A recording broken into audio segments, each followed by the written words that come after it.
From the book of Ephesians, chapter 6, verses 11 through 18.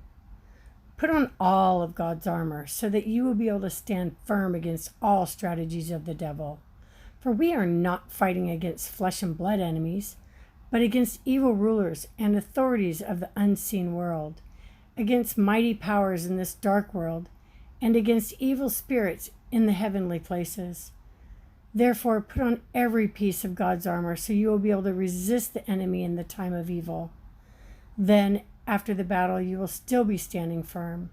Stand your ground, putting on the belt of truth and the body armor of God's righteousness. For shoes, put on the peace that comes from the good news so that you will be fully prepared. In addition to all of these, hold up the shield of faith to stop the fiery arrows of the devil. Put on salvation as your helmet, and take the sword of the Spirit, which is the Word of God. Pray in the Spirit at all times and on every occasion.